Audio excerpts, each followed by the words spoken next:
आज का दिन यूपी मदरसे में पढ़ने वाले छात्रों के लिए यादगार दिन रहा। 17 लाख बच्चों के लिए आज का दिन बेहद खास रहा, क्योंकि सुप्रीम कोर्ट की 3 न्यायाधीशों की पीठ ने महत्वपूर्ण फैसला सुनाते हुए उत्तर प्रदेश मदरसा बोर्ड एक्ट 2004 को संवैधानिक करार दिया है। सुप्रीम कोर्ट के इस फैसले से राज्य के लगभग 17 लाख मदरसा छात्रों को बड़ी राहत मिली है, क्योंकि इससे उनकी शिक्षा और भविष्य की पढ़ाई के लिए अनिश्चितता खत्म हो गई है। सुप्रीम कोर्ट ने मदरसा बोर्ड के मामले में अपने फैसले में कहा है कि मदरसा एक्ट 2004 जो है वो पूरी तरह से कॉन्स्टिट्यूशनल है। इलाहाबाद हाई कोर्ट ने जिसको जो है अनकॉन्स्टिट्यूशनल घोषित कर दिया था, सुप्रीम कोर्ट ने हाई कोर्ट के फैसले को आज जो है निरस्त कर दिया और मदरसा एक्ट को पूरी तरह से कॉन्स्टिट्यूशनल बताते हुए ये कहा है कि मदरसा में जो भी एजुकेशन दी जा रही है वो सारी क्वालिटी एजुकेशन है। NCPCR ने जो क्वेश्चन किया था, NCPCR के क्वेश्चन को दरकिनार करते हुए ऑनरेबल सुप्रीम कोर्ट के ऑनरेबल चीफ जस्टिस की अध्यक्षता में 3 जजों ने मदरसा एक्ट को पूरी तरह से जो है वैधानिक माना है, कॉन्स्टिट्यूशनल माना है।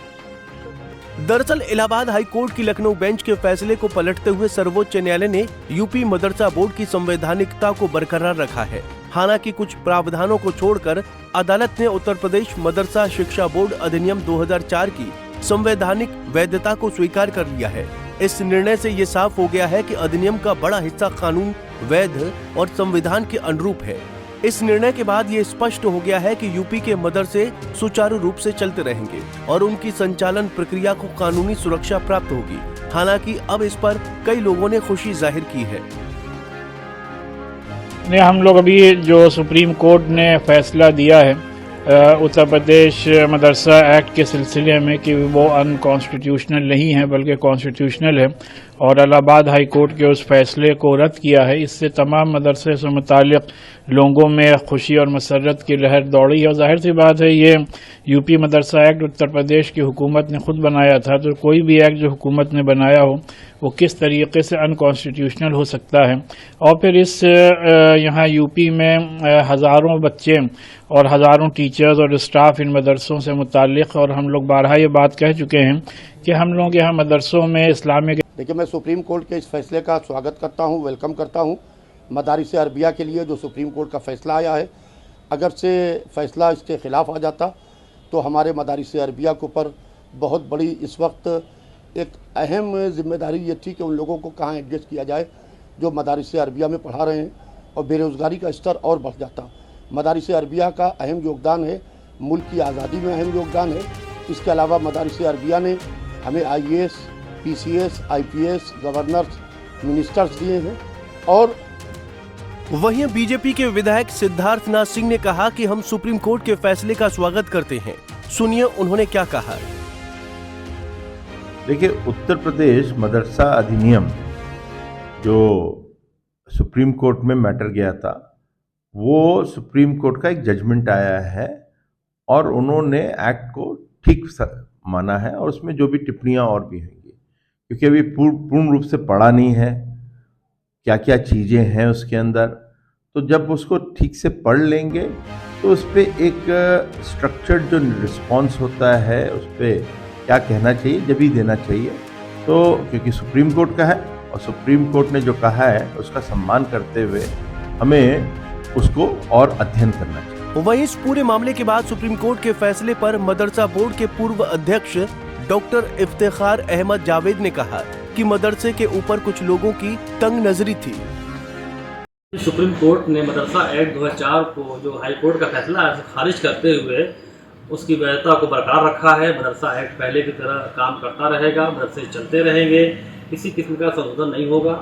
मदरसों के ऊपर जो कुछ लोगों की तंग नजरी चल रही थी उसको सुप्रीम कोर्ट ने करारा जवाब दिया है। मदरसे अंत्योदय की तर्ज पे काम कर रहे हैं, समाज में ऐसी जगहों पे काम कर रहे हैं, ऐसे बच्चों के लिए काम कर रहे हैं जहाँ शिक्षा का पहुँचना भी बहुत मुश्किल था। ऐसे में ऐसे लोगों को भी मैं कहना चाहूँगा कि मदरसों को जाकर नज़दीक से देखें। बार बार मदरसों के ऊपर उंगलियां उठाना ये भी ठीक बात नहीं है। NCPCR जो बाल आयोग संरक्षण आयोग। दरअसल अंशुमान सिंह राठौड़ नामक व्यक्ति ने मदरसा बोर्ड कानून को लेकर इलाहाबाद हाई कोर्ट में याचिका दाखिल की थी। राठौड़ ने इस कानून की संवैधानिक वैधता को चुनौती दी थी। इसी पर हाई कोर्ट ने 22 मार्च को फैसला सुनाया था। हाई कोर्ट ने कहा था कि UP board of Madrasa education act 2004 असंवैधानिक है और इससे धर्मनिरपेक्षता के सिद्धांत का उल्लंघन होता है। साथ ही राज्य सरकार को मदरसों में पढ़ने वाले बच्चों को सामान्य स्कूलिंग सिस्टम में शामिल करने का आदेश दिया था। अदालत ने ये भी कहा था कि सरकार के पास धार्मिक शिक्षा के लिए बोर्ड बनाने या किसी विशेष धर्म के लिए स्कूली शिक्षा के लिए बोर्ड बनाने का अधिकार नहीं है।